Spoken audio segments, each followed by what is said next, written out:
और देश के सवाल में आज हम यही मुद्दा उठा रहे हैं, यही सवाल उठा रहे हैं कि सुप्रीम कोर्ट से के इस फैसले से मौलाना नाराज क्यों हैं। तलाक के बाद गुजारा भत्ता मिल रहा है, आखिर मौलानाओं को इतना क्यों चुभा।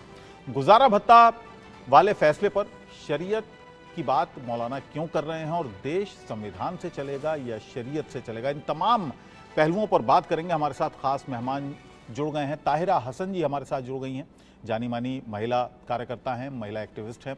फजील अहमद हमारे साथ हैं, इस्लामिक स्कॉलर हैं। शोएब सिद्दीकी हैं, इस्लामिक स्कॉलर हैं। फरहत नकवी हैं, अध्यक्ष हैं मेरा हक फाउंडेशन की। ताहिरा जी, पहली प्रतिक्रिया आपकी इस फैसले पर क्या है? जो फैसला आया है और 40 साल बाद इसको कहा जा रहा है कि एक ये शाहबानो जैसा ही एक फैसला है जो सुप्रीम कोर्ट ने दिया है। मुस्लिम महिलाएं भी तो इसी देश की नागरिक हैं, इस देश की सिटीजन है, तो जाहिर है सबसे बड़ा लोकतंत्र संविधान से चलता है, तो उनके भी संवैधानिक वही अधिकार। और कोर्ट ने ये कहा भी है, ऑनरेबल जज ने, it is irrespective to caste, creed और रिलीजन। तो जाहिर है हमारी मुस्लिम बहनें भी जो हैं, जो अबेंडन कर दी जाती हैं, सभी धर्मों में इस तरह से औरतों को मार्जिनलाइज किया जाता है, सेकेंड क्लास सिटीजन समझा जाता है, मोस्ट यानी कि सभी को बिल्कुल। लेकिन जो की जाती हैं उनको कोई रिड्रेसल होना चाहिए ना। तो ये महिलाएं, हमारी बहनें जो हैं, वो सीआरपीसी के अंडर 125 सेक्शन के अंडर अपना मेंटेनेंस ले सकती हैं। तो ये एक अच्छी बात है, मुझे लगता है कि लैंडमार्क डिसीजन है और ये एक स्टेप है सुप्रीम कोर्ट का, ये जेंडर इनइक्वालिटी को, जेंडर डिस्क्रिमिनेशन को खत्म करने के लिए। तो ये बड़ा स्वागत योग है। मैं सबका कमेंट ले महिलाएं, मैं सबका कमेंट ले लेता हूँ, फिर उसके बाद इस चर्चा को और आगे बढ़ाएंगे। इस्लामिक स्कॉलर हमारे साथ हैं, फजील अहमद भी हमारे साथ हैं, शोएब सिद्दीकी जी हमारे साथ हैं, इस्लामिक स्कॉलर हैं जाने माने। शोएब साहब, क्यों आखिर इतना ज़्यादा रिएक्शन मिल रहा है मुस्लिम स्कॉलर्स की तरफ से? देखिए सर, ऐसा है कि जो सुप्रीम कोर्ट ने जो ऑर्डर दिया है, इसको जो आम आवाम है वो दूसरे अंदाज से ले आ रही है। आप देखिए, जो इस्लाम में ये है कि जब निकाह होता है तो निकाह कोशिश की जाती है कि ताउम्र तक निभाया जाए, लेकिन किसी वजह से अगर तलाक की नौबत आती है तो शौहर को जो पावर होती है तलाक दे सके, और लड़की को पावर होती खुला मांगने की। और किसी हद पे अगर रिश्ते नहीं बन पाते हैं तो उसमें ये जो होता है कि हमारे वहाँ जैसे तलाक अगर हुआ, इस्लामी शरीयत से मैं बता रहा हूँ, तो उसमें इद्दत की वक्त होता है, इद्दत का वक्त होता है।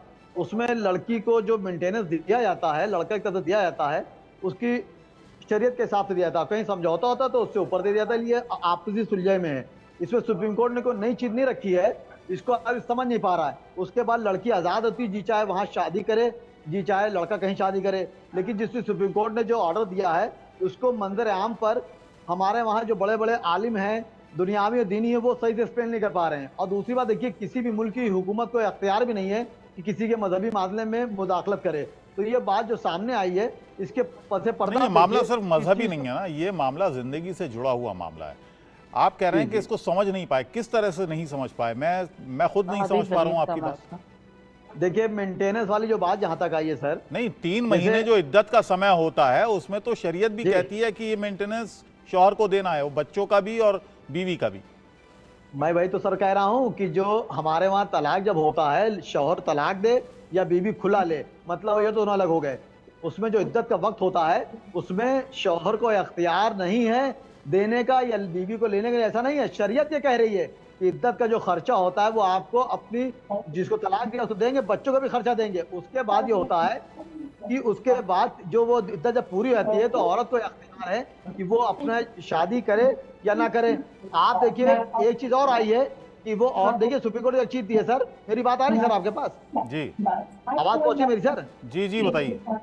देखिए सर, ऐसा होता है, इसमें ये भी होती है सर एक बात कि जैसे बीवी में जब सुप्रीम कोर्ट ने ऑर्डर दिया है उसको पीछे अगर आप जाएं आप, तो देखिए सर ये भी है कि लड़की तलाक के बाद जब अलग रहती है, जब तक वो शादी ना करे, तो भी शौहर को उसका खर्चा उठाना पड़ेगा। इस चीज को हर आदमी नहीं जानता था, जबकि ये ला में है, शरीयत में भी है और लोग देते थे। तो इसमें जी बताइए। इसमें यहाँ पर कोई ऐसी बात सामने नहीं आई है जिसके पीछे खिलाफ किया जाए। और मैंने हमेशा ये बात कही कि कोई भी मुल्क हो, उसको इस चीज का ख्याल रखना चाहिए कि किसी के मजहबी मामले में मुदाखला बहुत ज्यादा ना करें। और देखिए हिंदुस्तान का आइन है, यहाँ का कानून हो, उसको हर मुसलमान हर मजहब का एक एक बंदा मानता है और मानना भी चाहिए, क्योंकि हमारा सुप्रीम कोर्ट सर्वोपरि है, उसके खिलाफ कोई नहीं जा पाएगा। नहीं लेकिन जो शरीयत, ऑर्डर दिया है, देखिए जी शोएब बताएं। साहब, शरीयत में जो मेंटेनेंस का मामला है वो इद्दत तक है। जी इद्दत के बाद दोनों ही फ्री हो जाते हैं, जहां चाहें शादी करें। जी हाँ, सही कह है रहे हैं, ना? ये आप लेकिन बिल्कुल सही कह रहे हैं सुप्रीम सर। लेकिन कोर्ट सर ने, पहले भी हमारे वहाँ सुप्रीम कोर्ट ने जो कहा है वो कहा है जब जी। तक कि महिला कहीं और शादी नहीं करती है तब दूसरी तक ये शादी। गुजारा भत्ता शौहर को अरे देना पड़ेगा, पूर्व पति को, पहले पति को। सर बिल्कुल आप सही कह रहे हैं कि पहले ये होता था, इद्दत के बाद लोग खर्चे नहीं देते थे, खत्म होती थी बात।